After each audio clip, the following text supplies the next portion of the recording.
ఏమర్థమైందమ్మా మీకు? ఇప్పుడు అంతమంది ఆఫీసర్స్ మాట్లాడారు కదా, ఏమర్థమైంది? మరి మీ ఫ్రెండ్స్ అందరికీ నువ్వు ఏం మెసేజ్ ఇస్తావు చెప్తాను?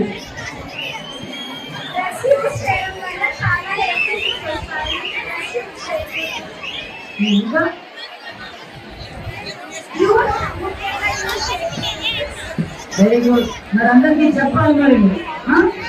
ఓకే బాయ్స్ తీసుకొని మరి ఇంటర్ ఎంపీసీ చదువుతున్నావు. ఏమని నాలుగు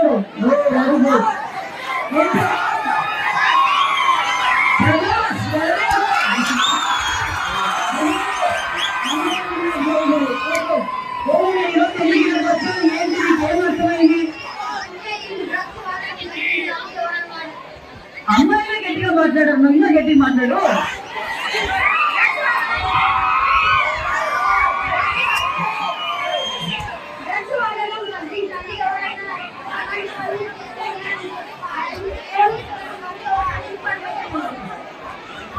డ్రగ్స్ వాడితే ఆరోగ్యం చెడిపోతుంది, ఇంకా కావద్దని చెప్పి చేశారు. ఓకే మరి మీరు అందరికి చెప్పావు కదా, థ్యాంక్ యూ. ఇంకో బాయ్స్ ఇవ్వండి.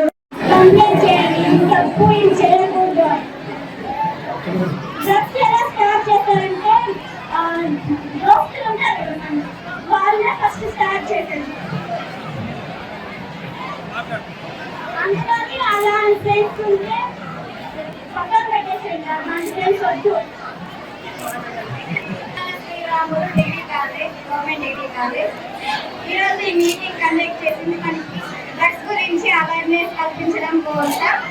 ఈ డ్రగ్స్ గురించి అవేర్నెస్ కల్పించడం వల్ల మన యూత్ ఇన్స్పైర్ అయ్యి డ్రగ్స్ కి అలవాటు పడుకోకుండా ఉండి జీవితాల్లో మంచి విజయాలు సాధిస్తారని ఆశించి ఈ మీటింగ్ ని కండక్ట్ చేశారు.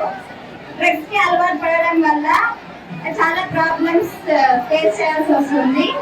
మెయిన్ హెల్త్ పాడైపోతుంది, మన గోల్ మీద కాన్సన్ట్రేట్ చేయలేము.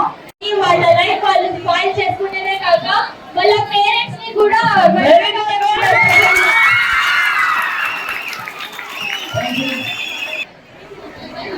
ఇప్పుడు మనకు పెట్టిన ప్రోగ్రామ్ కేవలం డ్రగ్స్ తోనే మాత్రం, కానీ మనకు తెలియని ఇంకొక విషయం, 9th 10th వాళ్ళే సిగరెట్స్ కూడా కాలుస్తున్నారు.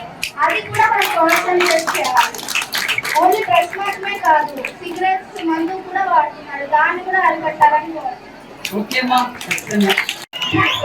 చాలా జీవితాలు నాశనం అవుతున్నాయి. మనం చాలా న్యూస్ పేపర్లో ఛానల్లో చూస్తున్నాం, కానీ ఎవరు పట్టించుకోవడం లేదు. మన యూత్ మనమే పట్టించుకోవాలి, మన జీవితాలు మనమే కాపాడుకోవాలి. ఈరోజు పెనుగొండ నియోజకవర్గంలో సుమారుగా 2000 మంది విద్యార్థులతో గంజాయి వాడడం వల్ల ఏ విధమైన పరిణామాలు వస్తాయి, ఏ విధంగా నష్టం అయిపోతుంది, జీవితాలతో ఎలాగైతే వాళ్ళు నష్టపోతారనేది పిల్లలకు అవేర్నెస్ ప్రోగ్రామ్ పెట్టాలనే ఉద్దేశంతో ఈరోజు డిగ్రీ విద్యార్థుల దగ్గర నుంచి 6th క్లాస్ వరకు అవేర్నెస్ ప్రోగ్రామ్ పెట్టాం. ఎందుకంటే గత 5 సంవత్సరాలుగా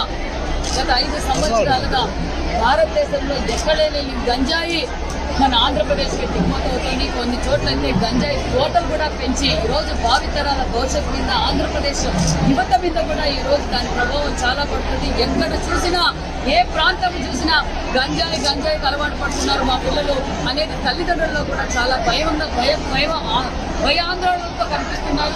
కొన్ని చోట్ల వచ్చి అమ్మ తల్లి మీకు మాకు ఏమి డెవలప్మెంట్ చేయకపోయినా పర్వాలేదు, ఆ గంజాయి నిర్మూలన చేయండి, మా పిల్లలు ఆడపిల్లలు బయటికి పోవాలన్న ఇబ్బంది పడుతున్నారు. యువత ఒక పక్క గంజాయికి అలవాటు పడుతున్నారని తల్లిదండ్రులు బాధపడుతున్నారు. మేము గత ఎన్డీఏ ప్రభుత్వం గత 45 రోజుల నుంచి ఎక్కడ చూసినా గంజాయి అని కల్పించడంతో పార్టీ ఒకే కన్సల్ట్ ఒకే నిర్ణయం తీసుకుంది. ఆంధ్రప్రదేశ్ లో గంజాయి నిర్మూలన ఒక ధ్యేయంగా ఒక పక్క హోమ్ మినిస్టర్ గారు, ముఖ్యమంత్రి గారు, పవన్ కళ్యాణ్ గారు ఒక గట్టి నిర్ణయం తీసుకొని ఏరులతో పాటు ఈ గంజాయి నిర్మూలన చేయడమే ఆంధ్రప్రదేశ్ గవర్నమెంట్ బాధ్యతగా కూడా మేము తెలియజేస్తాం. ఈ వీడియో నచ్చితే లైక్ చేయండి, షేర్ చేయండి. మరింత సమాచారం కొరకు మా ఛానల్ను సబ్స్క్రైబ్ చేయండి.